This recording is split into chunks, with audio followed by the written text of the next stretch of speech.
Hello and welcome to Marketing Speak. I'm your host, Stephen Spencer, and today we have Steve Gordon with us. Steve is a best-selling author, the founder of The Unstoppable CEO, and the host of the Unstoppable CEO podcast. He has over 400 articles on marketing for service businesses. Through his firm, he helps service business entrepreneurs create leveraged marketing systems so they can spend less time on business development and more time on what matters most to them. Steve, it's so great to have you on the show. Stefan, thanks for having me. This is going to be fun. Yeah. So, first of all, why the name The Unstoppable CEO? You're like a marketing guy who wants to help businesses grow through marketing. Why is it The Unstoppable CEO? You know, I get asked that a lot. And the answer really goes back to a conversation that I had with a buddy of mine not long after I started the business. And he was asking me, like, who do you want to really, serve? Who's your target market? Who's your ideal client? And I started describing, it's the business owners who've been doing it for a while. They've been reasonably successful, but boy, it wasn't easy. And, because I knew lots of guys who had started companies and had just had to slog through it. A bank that, wouldn't give them the loan that they needed, or they had a client that stiffed them, all of the horror stories that we all know. They had that one payroll where they were really hoping that the check from the client would clear before payroll hit. And, I started describing all this stuff to him, and he said, "Oh, you mean like they're really unstoppable?" Mm-hmm. I was like, "Oh, that's it. That really describes who we want to be a hero to." And so we name the company that, and keeps in focus for us who we're really trying to serve. Gotcha. Okay. And so you've been prolific with your article writing, over 400. How do you have time to generate all that content when you're helping all these different clients? I need to actually update that. It's I think we're up over 1,200 articles. Oh, and part of that, wow. So for about 4 years, I wrote a daily email to our list. Okay. So one article a day. And it's amazing how quickly you'll rack up the numbers when you do that. I wouldn't recommend doing that. We don't do it anymore, but it was really transformational for us at the time. So what was transformational about it? Just number one, it improved my writing, both speed and clarity of the ideas that we were using, and our business grew dramatically. Our audience grew. Everybody told me when I went from weekly to daily that everybody would unsubscribe, and it's funny, the exact opposite thing happened. So we actually got more subscribers, and they were more engaged. Oh, that's cool. So you stopped though. It was what, too exhausting?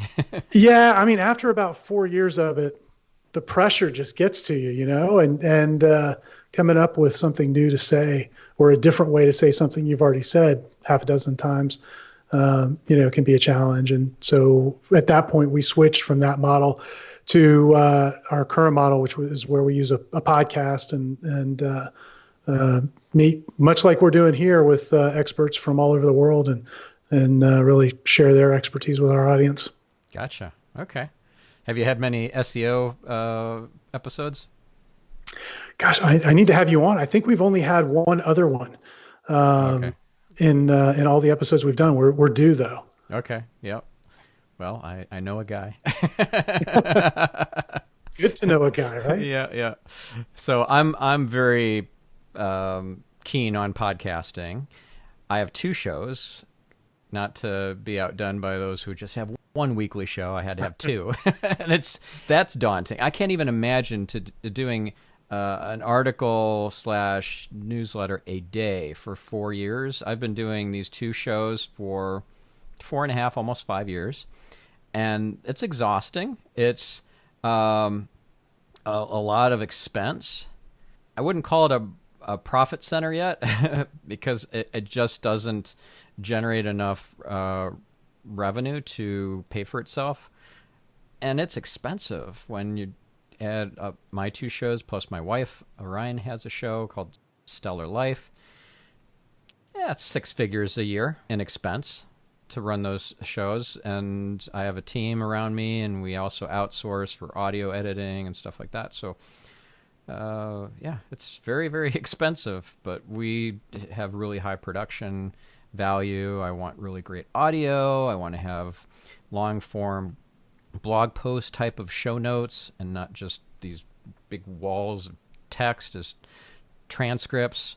I don't think people read boring transcripts like that haven't been edited into an article format. We put a lot of time into it. Now, myself, I don't put a ton into it. I'm just doing the hour-long recording 2 or a few times a week because we try to get ahead of things, with a schedule. This show, for example, I've got 3 months in the can already. So this episode will air in 3 months' time roughly from today. So got things dialed in and so forth, but I would love to hear about your experience with switching from that model of the daily newsletter / articles to podcasting, both sides of the mic, being a host and a guest, and what you've gotten out of it. In fact, I think you've got a book out now about this very topic, about leveraging podcasts in your marketing, correct?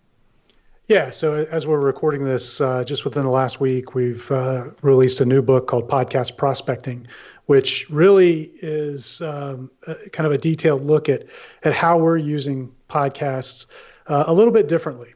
So for us and for the clients that we work with, the podcast isn't so much about who listens, but it's who is on the other side of the screen. So right now you and I can see each other, and I can, during this interview, we're going to build a little bit of a relationship more than what we had coming in.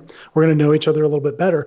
And what we found is it's just a really powerful way to create new business relationships or extend existing business relationships, and do that by giving value to the person that you're interviewing as a guest on the podcast. You're allowing them to come on and highlight all of their expertise, and then you're going to turn around and share that with everybody that you know. For most business owners, they'll jump at the chance, and so that's really kind of been our approach. And I stumbled into this really back before podcasts existed. So back in my first business, I owned an engineering consulting firm, and we would periodically go and interview people. Maybe it was somebody in the local chamber of commerce or the economic development council, but somebody who was a center of influence and knew all the people we wanted to get introduced to. And it'd be a great way to build a relationship with them. Well, we'd interview them, which was really complicated back then. Mm-hmm. And we'd take that interview and put it on CDs, and then we'd mail those CDs out. So I now call that the Ghetto Podcast. We'd mail them out to all of the people in our network, and we'd give the other person copies, and they could share it with the people that they knew. And what we found is just a really great way to get introduced to new people. So along come podcasts, and in 2012, I said, well, I've got this new business, and I'm going to start interviewing marketing experts from all over the world. And in 2012, I had a podcast called The Small Business Marketing Show, and I interviewed 50 experts, many of which are colleagues of you and I. We both know them. Mm-hmm. And it was great. Business grew. And unfortunately, I got really busy because of all the things you just described about your podcast. You got to edit them, and you've got to do, transcripts and articles and social media and all this other stuff. And I didn't have a team at the time, which is a big mistake. And the podcast stopped. But all those relationships proved to be really, really valuable a couple of years later when I launched my first book. And I was able to go back to those people. And just 15 of the 50 people we interviewed were kind enough to share that book with their audiences. And in that first week, we had 5,268 people get a copy of my book. Mm-hmm. Now, I had less than 1,000 people on my email list at the time. So if you think about that, I 5x'd my leads, our business's impact, our footprint in the world because of these 15 relationships that I created through a podcast. That's awesome. Yeah. And so you're doing it to increase your reach and build your list and funnel and lead flow. How about link building? Are you using the strategy of being a host and a guest to get links to your website and build up your authority and trust in the eyes of Google? Yeah, we do that now. In fact, I'm in the midst of what I'm calling the Unstoppable Podcast Tour. I've done, I think, 70 interviews now over the last year and a half. Wow. Um, That's a lot. it's a lot. It's a lot. Yeah. We've been doing about one a week for a little bit over a year. But it's great for link building, and I would imagine it really helps the SEO footprint. But in addition to that, it allows you to create great relationships. And so, and that's really, from my entire experience in business, as great as all of the technical stuff is that you can do on the internet, I've always found that I get much better results from the relationships that I'm able to create, one person to one person. Because if I can go to a person maybe who hosts a podcast and have them interview me like we're doing here, and get my message out that way, it's really, really powerful. Or if I can have somebody come on my podcast and then have them share our podcast with the world, or with their little piece of the world, then again, it's a very easy way to get them to spread the word. But beyond that, we've got a process that we use to kind of take it to the next level. So when we're coaching one of our clients and they have someone on their podcast, we teach them a really simple way to kind of plug into where that guest is going in the future. Mm-hmm. So at the end of the interview, after we're done here, I would imagine we're going to have 5 or 10 minutes and have a little conversation. And what we teach our clients to do is just ask that guest, what are your goals? I learned so much about your business over the course of this interview. It's really got me intrigued. What are your goals over the next 3 years? And as that business owner lays out their goals, they're giving you the roadmap for how you can come back and add value to them in the future. That's the only way you're ever going to sell them anything. If you don't plug into where they're going, there's no opportunity. So they've now given you the roadmap to do that. And by doing that, you've got this really easy model to connect with very strategic potential clients or very strategic centers of influence and referral partners, and then figure out how you can be of value to them going forward. Yeah, that's great. And I would say let's add clients to the list too, because this is a great opportunity to turn a podcast interview into a case study. They might be a little reticent to share a lot of numbers and to have like an official case study, but many of them will be happy to be a guest on your show. And next thing you know, you've got enough material that could be a case study. And I've had multiple clients as guests over the years on this show. And I just love that. And it's such great social proof as well for your listeners.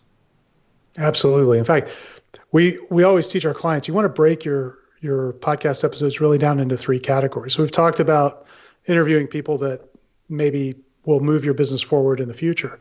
You've talked about clients. That's the second category. And the third is having solo episodes where you're coming on and sharing your wisdom and expertise. And that combination really works powerfully because, you're doing things to open up new business relationships. You're interviewing people who you've already had success with, and they're kind of this real world live demonstration of what you can do for your clients. And then by sharing your kind of unique approach to things. And I've never met a business owner who didn't have that. For most of us, that's why we got into business, because we believed that we had some unique knowledge, some unique twist on the way things were done in our industry that was an advantageous approach for our clients. And by getting that out there, now you give people a reason to believe in you and a reason to look at you differently than all of your competitors. Yeah, that's great. And I do occasionally solo episodes. I find it very difficult to do them because I don't know, I just don't get into a flow state as much if I'm talking to dead air instead of a human being on the other end. But I did do one not too long ago, a solo episode on hiring an SEO, whether it's a consultant or an employee or an agency.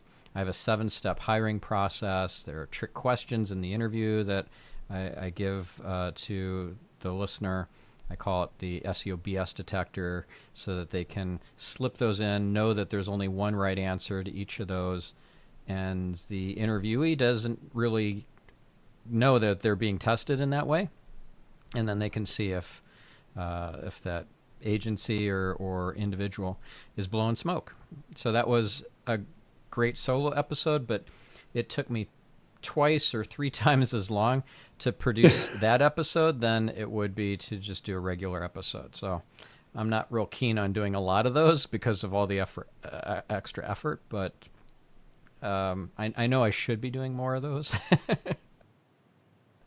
From a thought leadership standpoint, I should be doing more of that, but I think that my listeners get a sense for my mastery of marketing just in the questions that I ask and the commentary in between my guests' answers, but it certainly does position you differently to do more solo episodes. How many do you do? Like what percentage? So we've actually upped it. We're experimenting now with a 1-for-1, so one guest and then one solo. Wow. And we didn't always do that, and I don't know that we'll continue it, but we're testing that right now.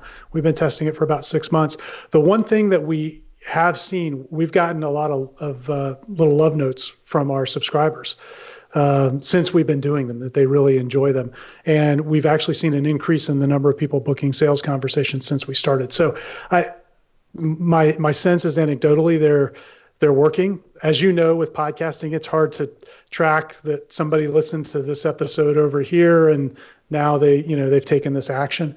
But we are seeing an increase in activity. So we'll keep testing that.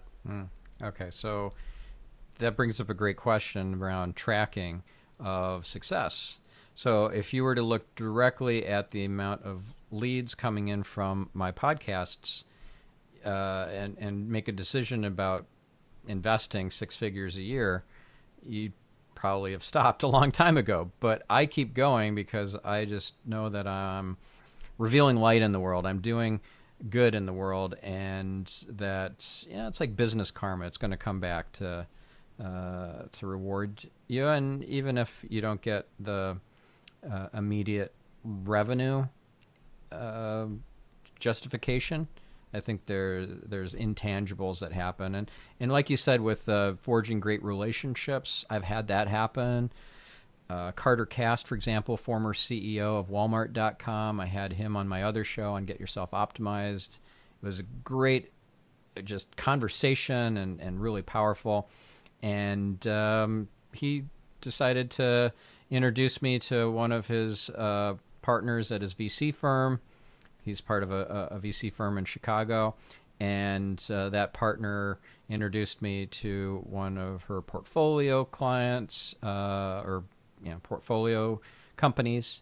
And then they talked to me about SEO services. So I haven't done any deal or anything, but that's an example of a great relationship, and I do value that. It doesn't directly yet relate to revenue, but your net worth is your network, as they say. So, well, and I think that's where a lot of people get tripped up with podcasting, is they think because it is an internet medium that it's going to generate leads like SEO will, or like paid advertising, that all of a sudden you're going to, do all of this work and now you're going to be generating, hundreds or thousands or tens of thousands of leads a month. And podcasting is not best used as a lead generation tool.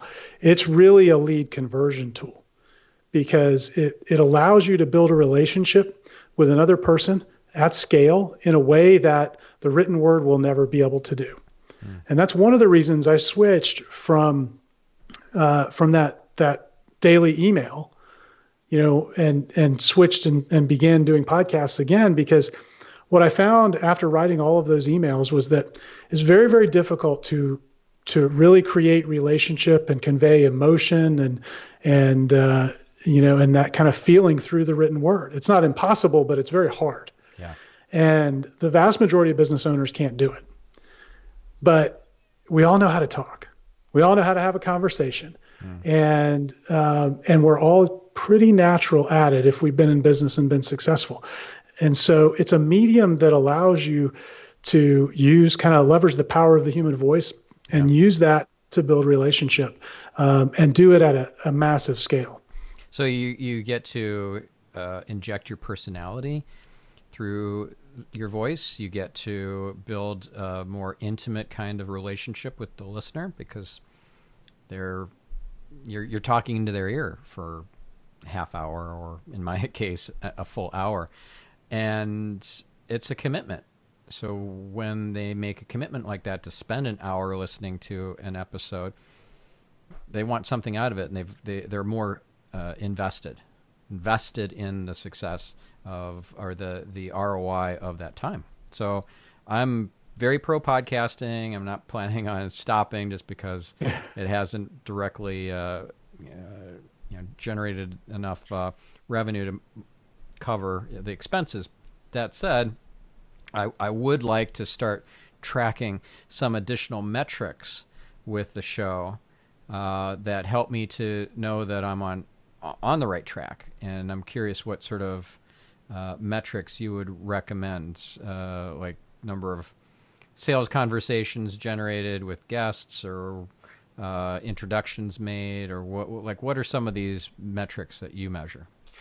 Well, so it depends on where you've placed the podcast strategically. So if your real focus is to maybe look at the very strategic prospects that you want to connect with, then yeah, I'd absolutely want to measure. Okay, well, I've over the course of a year interviewed, if you do weekly, let's say 52 of these really high level prospects, and how many of those converted.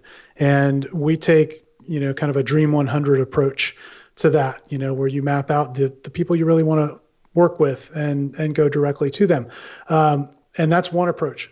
You may also look at, okay, I want to get in front of all of the key influencers in my market, and I want to create strategic partnerships with them.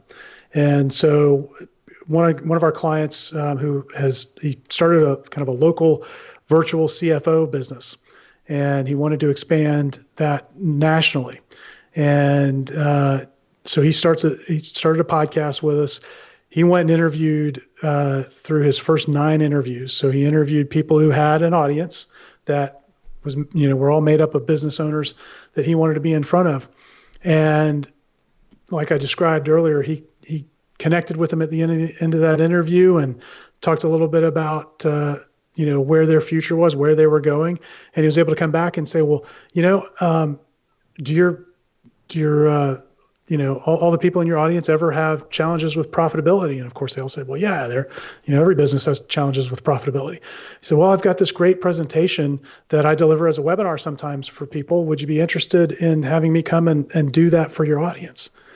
And so he went then and presented to, out of the first 9 that he interviewed, he got 7 of those people to agree to host a webinar for him. And he generated about 250 leads and 8 clients. And these are not small clients. These are clients that are paying him a fair amount of money every year, and that are sticky over the long term. Yeah. For him, it was his 2 biggest months in the business so far. And he went from now being a local business in South Carolina to being a national business with clients all over, almost overnight. And we hadn't even launched his podcast yet. And so, I mean, so you can do it at, in that respect where you're targeting these key relationships, and the metric would be, okay, well, how many of these are turning into opportunities for me to go share my expertise with their audience? And then how many leads does that generate? So there's different ways you can look at it. And of course, you want to be looking at your listenership, and we listen for things in sales conversations. So I'll have somebody tell me in a sales conversation, oh, I was referred to your podcast by a buddy, and I've been listening to it for 3 months now, and you're my guy. When I hear things like that, I don't need big numbers of those. Yeah. But I need a small number of people who are so pre-sold that by the time that we're on the phone, it's just a matter of what are the terms and are we a fit? Mm-hmm. Yeah. And I have clients who listen to my shows too. And so I know that they're getting value from that. That's part of the value equation, why they're working with me. Yeah. Absolutely. I'm curious, is the CFO person you're talking about, is that Adam Lean, the CFO project? Oh, it is. Yeah. Yeah, it is. About 2 hours ago, I just interviewed him for my other show. That's great. Yeah, Get he's a great Yourself guy. Optimized. Yes, he is. Yeah. Yeah. That was a great interview, by the way. Listeners, it's already live now by the time you're listening to this episode. So definitely go check out Adam Lean, the CFO project that's on Get Yourself Optimized. Absolutely. So what would be some of the gotchas, some of the mistakes that you see most in using podcasting as a marketing channel? So the first failure point that we see is somebody will say, I really want to do this, but they won't have a team. And I've seen people get going. And as you know, there's a lot of work behind the scenes and a lot of very technical stuff. And that'll quickly be overwhelming. And so they won't get very far. And the way that you want to approach this as an entrepreneur is you just want to show up and talk. Everything else needs to be taken care of behind the scenes. You're the talent. Your job is to build the relationship with the person that you're interviewing and then lead that relationship into a business opportunity if there's anything there. And so that needs to be your focus. All the technical stuff should be handled by others. So that's kind of failure point number one. The other is in really focusing far too much on the audience numbers. Again, people look at this as it's an internet marketing kind of medium. And so I now that I can go out to all 7 billion people on the planet, I want them all. And that's really not where you're going to make your money with podcasting. You're going to make it in the relationships that you build with the people that are on the other side of the mic from you. And so you really want to focus on what we call the small audience. And that's the audience of people that you interview. And whether it's clients or prospects or referral partners, first and foremost. And particularly if you're selling something that is high ticket, you're going to be far more successful focusing there, and then just allow the audience that listens to be a really great strategic byproduct of the whole thing, a bonus. We see people get that backwards all the time, and they get really worried about, the fact that they don't have an audience. And one of the things that I've discovered in podcasting is that the audience that you launch with and grow is directly proportional to the audience that you have coming into the podcast from your email list or from social media or from anywhere else.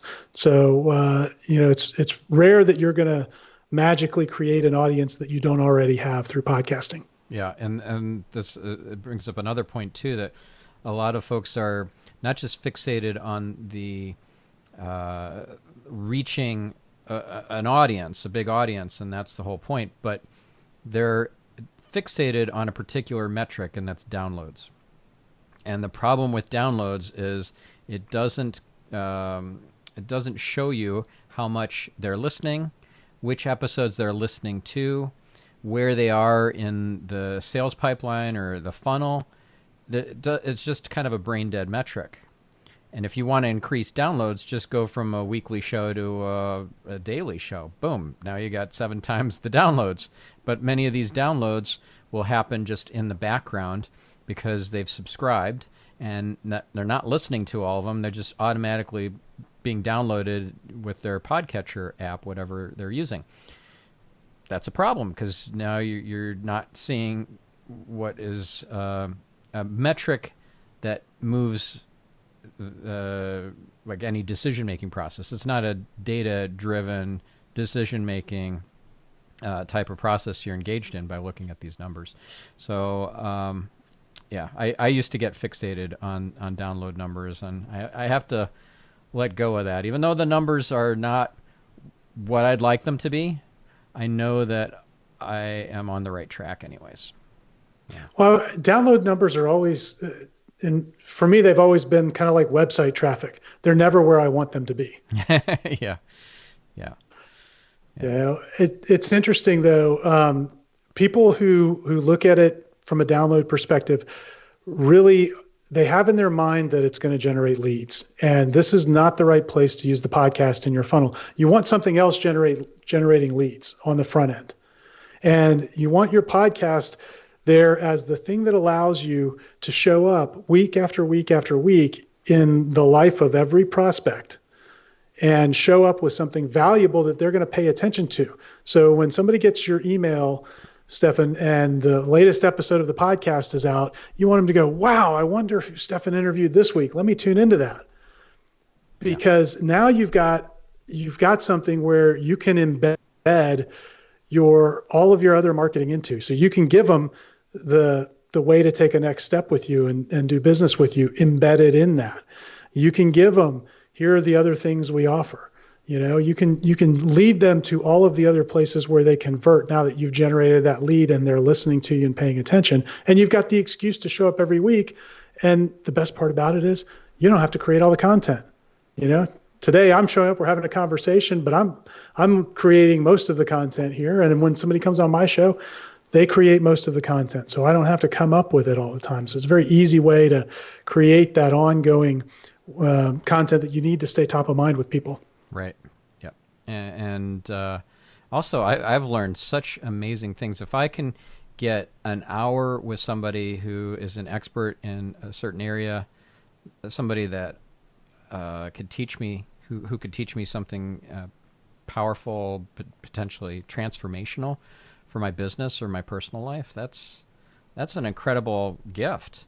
Like I've interviewed David Allen, for example, the creator of the GTD methodology and author, of course, of the book Getting Things Done, which is a methodology it's transformed my life. I've been using it for, 15 years.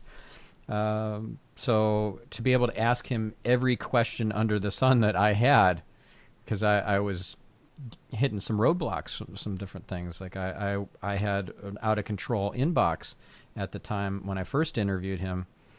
And I asked him, how do I get to inbox zero? This just seems so daunting. I have thousands of emails in my inbox, and I just can't seem to get caught up. He said, create a DMZ folder, demilitarized zone, and move all of your current inbox into that. Now you're going to start fresh, and you're going to keep that current, inbox zero with that. And if you have time and the inclination, go through the DMZ folder and start processing that as well, but you don't really have to. Just keep up with this, day zero of starting with a clean slate, and that changed the game for me. I've been inbox zero ever since, and I don't manage my own email myself. I have my team doing that. So if you email me, Stefan@stefanspencer.com, you will just know that whatever you say is going to be read first by my team and not by me. It's a huge relief to not have to keep up on that all myself. But yeah, that's just a powerful way to have conversations with people who can lead you on a new path. Like I got some great stuff from Adam, talking about Adam Lean, your client. There's some stuff I got from that interview that I want to re-listen to that episode because I'm in interview mode, and it's harder to take notes and so forth while I'm doing that for my own learning. So I'm going to re-listen and start applying some of the stuff I learned from Adam. Yeah, it's really amazing who you'll be able to connect with. Oftentimes, we'll have clients that'll reach out to people that they really would have no way of getting on the telephone otherwise. I had one client who hadn't launched his podcast yet. He's a financial advisor who's starting a business consulting firm, kind of as an offshoot of his advisory practice. And he's really into fitness, and he wanted to interview Tony Horton. We hadn't launched his podcast yet, but he sends a cold email. He's like, do you think I should email him? I'm like, well, it can't hurt. Worst he could do is say no. He emails Tony Horton out of the blue, the guy that invented P90X. Within a couple of hours, he gets an email back from one of Tony's assistants that says, yeah, he'd love to do it. When, where, how do we do it? And, here's this guy that's, in the middle of the country with no podcast live anywhere yet, and he's booked an interview on his, yet to be released podcast with Tony Horton. That's great. I'm So going to yeah, email Tony Horton. I want him on to Get Yourself Optimized because there's some oh yeah, great that'd be fitness fantastic. episodes on there. Okay, so that's great. And what what an amazing way to start your podcast, to have one of your first guests be somebody of such high caliber. It's the domino effect. I did that with this show. In the first 10 episodes, I had Jay Abraham, and being able to name drop Jay when I'm inviting other guests, they don't even ask me what my download numbers are or any of that, because it's like, oh, well, if Jay Abraham is on your show, okay, fine. That's I'll right. do it too. Yeah, it's very, very cool. It's a power of social proof. Now, speaking of social proof and having big guests and actually getting on other shows that are big podcasters, one thing that I've found, and I'm guessing you've done this too, is you get a really big name on your show, which is easier, and then through the conversation and through dropping your own knowledge bombs and so forth during the course of interviewing the person, by the end they're like, I want to have you on my show. So I did that, for example, with John Lee Dumas. I had him on actually both of my shows, this show and Get Yourself Optimized. And he said, I got to have you on Entrepreneurs on Fire. So this was prior to him charging to be a guest. He now charges a fee. But I was able to get on one of the most popular business podcasts just because I did great interviews of him. Yeah, it's so interesting because you get into a conversation with someone like that, who before you meet them in this context, they might as well be unreachable to you. But now you're in the conversation. It's a pretty intimate setting, even though we're not in the same place, but it's, you and I looking at each other across Skype in this case. And, we're going to spend an hour together. We've invested most of that time already. And, the bond that you create there, the relationship that's created, it's something magical about it. It's, I used to go around, Stefan, and I would network locally, and I did that for a long time. I was involved in one of those big networking organizations, like BNI or something. Yeah, I was an officer in a BNI chapter for a long time, and and they recommend that like their best performing people spend like 8 to 10 hours a week networking, just networking. That's the coffee dates, the lunches, the breakfast meetings, all that. I was doing that and maybe a little bit more. It was exhausting. And, I don't do any of that anymore at all because this creates better relationships, even though we're not in the same place. And there's a purpose behind it. So instead of me sitting and having a conversation, if we were going to do this in sort of that local networking setting, you and I would be sitting at a coffee shop somewhere. You'd be telling me about all the great things you do. I'd be telling you all the stories I've told you about podcasting, and nobody else would benefit from it. But instead we can kind of do it in public here, and everybody that's listening gets the benefit of this.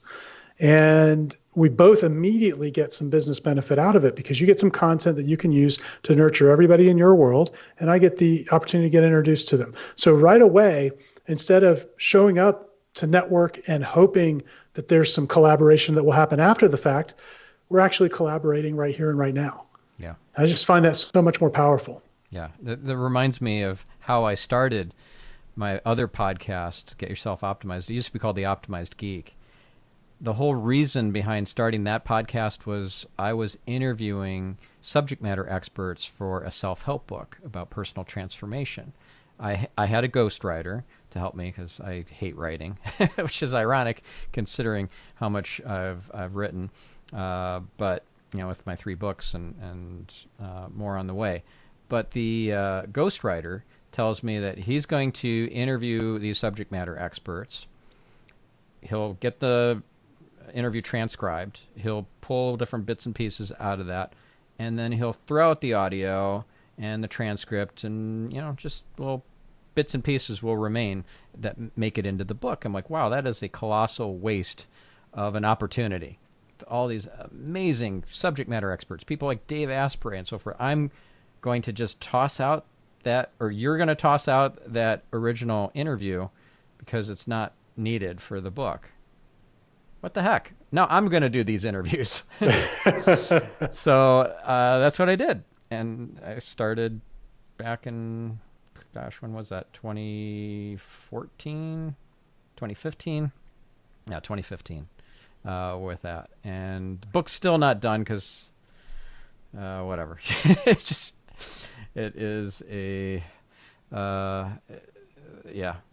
It's a long process. Let's just put it that way to get a book done. And I want a publisher. By the way, listeners, if you have any connections to St. Martin's Press or Hay House, one of these really great kind of more metaphysical type of publishers, please introduce me. Or if you have a great agent to introduce me to who specializes in those kinds of books, because this book it's a self-help book, but with a kind of a spiritual slant.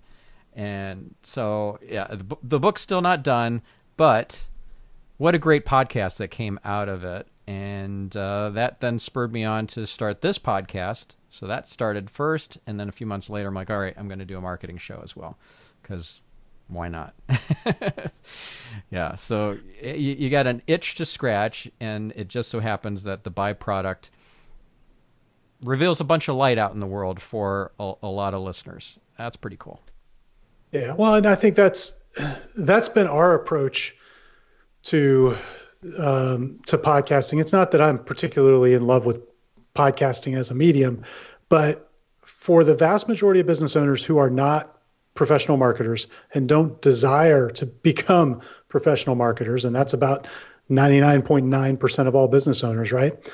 For them, sitting down to try and write something that is going to go in their marketing is really, really difficult. And what we found was that this is just a very accessible way for you to do a lot of things with very minimal effort on the part of an entrepreneur.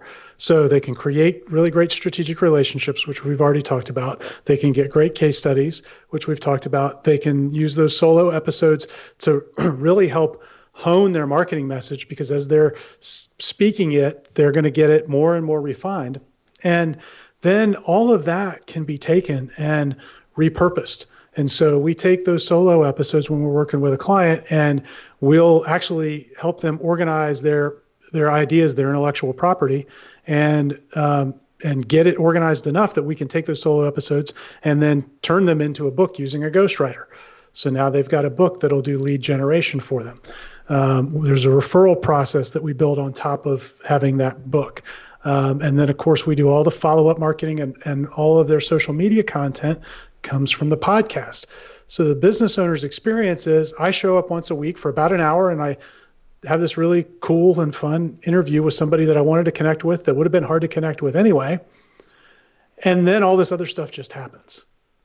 And that's why I like podcasts, because it allows somebody who's not a professional marketer to really get access to high-level marketing and do it pretty affordably. Yeah, that's great.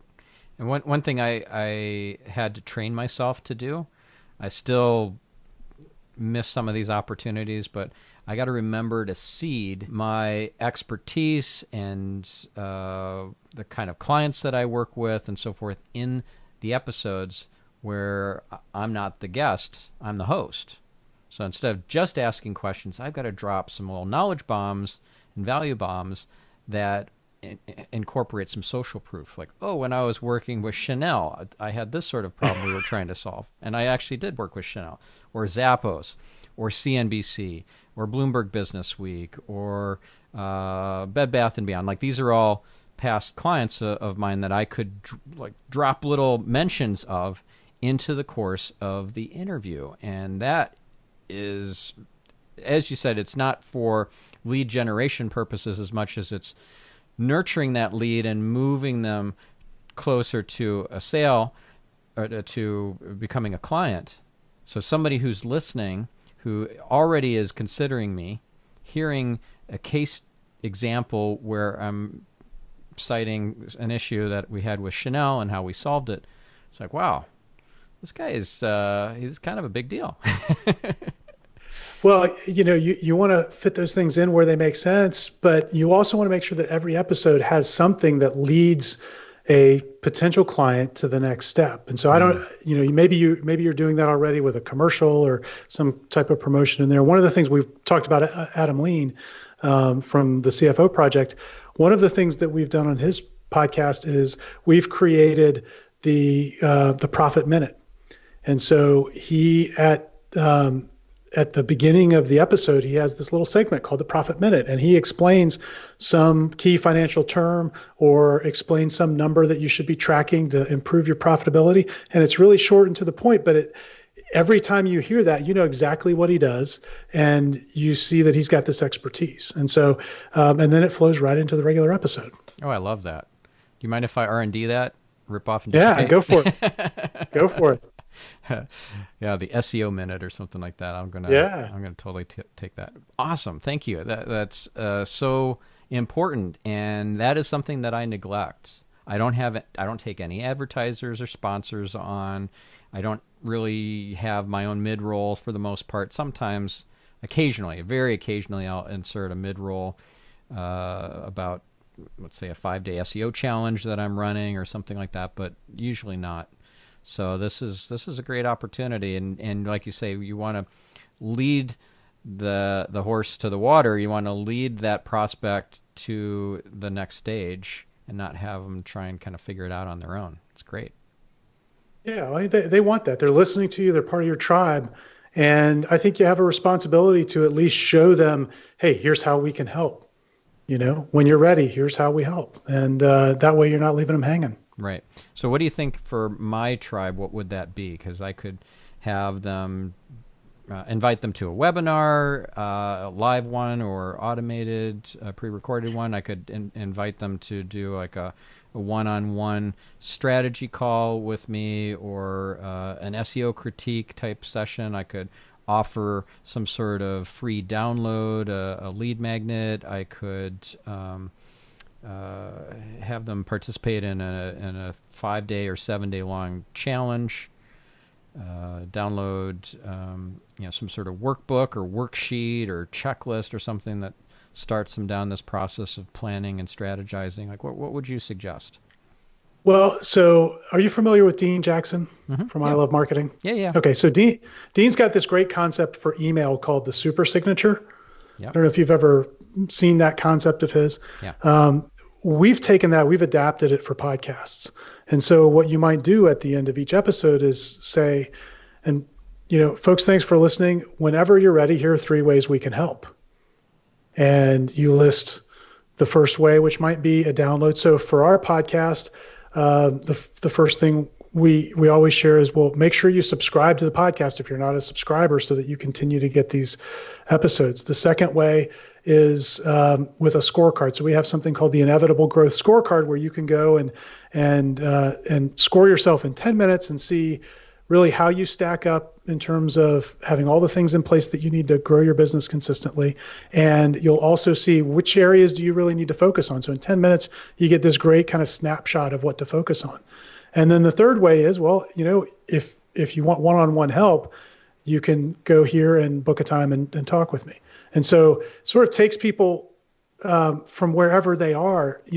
Some people aren't ready to get on the phone, but they might be really curious about how they can move themselves forward. So they have that intermediate little step. And some people are just starting out, and we just want to get them engaged and subscribe to the podcast. So you give them these different on-ramps with different levels of commitment based on where they might be. That's great. So the Inevitable Growth Scorecard, that's what you call it? That's what we call it, yeah. Because I like to make growth inevitable. That's great. Yeah, that reminds me of the book From Impossible to Inevitable. Are you familiar with that book? I'm not, but I'm going to have to go look it up book. Now. Yeah, I've had the author on my podcast. He's fabulous. So again, I would love to R&D that scorecard and doing like an SEO scorecard, because what a great opportunity for my listener to be able to self-assess if their SEO is a shambles or if it's in pretty good, shape. So that, that's great. And I love how you've innovated on Dean Jackson's super signature. It makes a lot of sense. Yeah. Yeah, thanks. Do you also employ Dean's strategy of the 9-word email? We do. We send those periodically. It's very Yeah. effective. Yeah. So give me an example of the kind of 9-word email that you would send out and what kind of results you get. So we're actually just beginning to experiment with this with my new book, and so as people are getting the book, Dean's whole theory is people are either going to buy in one of two time frames, now or later, which I think is a great way to simplify it, right? And and for those who get the book but maybe aren't ready to work with us one-on-one to help create a podcast for them, 90 days out from when they get the book, they'll get an email. Hey, are you ready to start your podcast? And so it's a little early. The book's only been out about a week, so nobody's gotten that email yet. I don't have any numbers for you yet, but I'll come back and share them. Okay. Yeah. So an example that I sent out not too long ago was I was doing a workshop with BJ Fogg and Naveen Jain. So I was putting out these 9-word emails asking people if they wanted to attend and hear us speak. But the way that I worded the email was not great because some folks thought that they were being invited to also speak. So that was a little awkward. I had to explain the email to a number of folks who are like, well, let me check my schedule and what do you pay for speaker fee? And I, well, sorry, that was not what I was meaning. But it definitely generated a lot of interest and email replies. It just didn't fill enough butts and seats, so we ended up having to cancel the workshop or postpone it because we didn't get enough registrations. But it's a great strategy. This 9-word email approach is very powerful. And one tip from Dean, you might have heard this already, but this was pivotal to me to get success with it, is it needs to be charge neutral. In other words, it can't be kind of emotionally negative or overly positive. It just seems, just kind of neutral, right? So are you interested in this? Would you be interested in a workshop that I put on with BJ Fogg, the behavioral scientist expert? Is charge neutral, and if it were a 9-word email, more like I'm so excited, BJ Fogg said yes! Exclamation! Exclamation! Exclamation! We're doing a workshop, right? Or if it's right. Negative, like have you completely given up on SEO? Because it kind of looks like it. That's a very negative, not charge neutral kind of 9-word email, and that's not going to be very effective either. So having that little distinction was a game changer for me with these 9-word emails. That's brilliant. I'm going to have to write that down and make sure we do that as we implement. Yeah, big difference there. Okay, so I wanted to go into this idea of case studies a bit more. So taking an episode where you've interviewed the client and now you've got a lot of raw material, that's great, but you don't need that. It's ideal if you do get that, but if you don't, if you just have a write-up, like something that you draft and you want to get approval from the client, do you have any kind of secrets to success for a good case study? And I did look at your site ahead of time, and I saw that you have a case study. I didn't actually read it. I just saw it, and then it's Adam Lean, of course. So that's 7 clients in 70 days. Yeah. So that's a great idea of a case study, to have an angle where I want a result as a reader or a visitor, and that's the kind of result that I could potentially expect if I were to sign up with you. Because if it's some sort of unrelatable pie in the sky thing, well, here's the kind of results that I got for Chanel or whatever. Like, well, I'm not Chanel. I'm not a household name. I mean, how is this even relevant? If they think that it's not relevant and they're not going to bother reading the case study, that's a fail, right? Totally. Yeah. I mean, it has to give them what I call the look in the mirror experience. Mm-hmm. They've got to they've got to be able to see themselves in that case study. And I've got a client that consults with community banks all over the country, and she's got these amazing case studies. The transformations that she does in banks from a financial perspective are frankly unbelievable. And we had a problem early on when I started working with her in that a lot of the banks who read the case studies didn't believe the numbers that we were sharing because they were so dramatically different than what an average bank was doing. Yeah. And, and so you have to, even though they were completely real, I mean, there was no hype at all, but you've got to be able to then connect the dots for people and tell them, look, here's why this is possible. Here's what you're doing differently. Here's the transformation that has to happen. And so you've got to really bring them on a journey to do that. It wasn't until we moved away from just using short case studies and little testimonials with, the typical kind of internet marketing. We did this in 90 days, sort of one paragraph things. And we started doing long form case studies and doing them through an interview, much like you would do on a podcast, where we'd interview that client CEO for 45 minutes or 60 minutes. And we would ask them, well, what were things like when you started? What prompted you to start? What would have prevented you from starting? If you were thinking back to when you started this whole transformation and started on this journey. Or how about what objections did you have prior to signing up with us that almost stopped you from signing up? Because if that's incorporated into the testimony or case study, now the reader, the prospect has something to relate to that is potentially an objection they already have. So you're squashing that objection, or it's one that they will have, and you're preempting it by bringing it to the surface and then obliterating it. It's genius. But you've got to be able to coach them into that, because they're not going to normally just rattle off the objections they had. Like, oh, I thought stuffing was too expensive before I signed up. And I'm like, well, I don't know that we can afford him and his fees and da-da-da-da-da. But you know what? We did it anyways. We took a leap of faith, and boy, did it pay off, blah, blah, blah, blah, blah. They're not going to have that beginning bit unless they're kind of coached into that. Like, what were the objections that you had? Like, what almost stopped you from signing up? Really? Yeah, that's key, and that's one of the reasons I like doing them as interviews. A lot of times, clients get nervous. I mean, they're not like you and I in front of a microphone all the time, and they're not as comfortable doing that. They get a little nervous, a little shy about it. And sometimes they want to sort of downplay their results because they don't want to sound like they're bragging. And when you do it in an interview format where you're really able to ask questions that draw it out of them, because you already know the answer, what their transformation was, you're able to do it in a way that really makes them look like superheroes.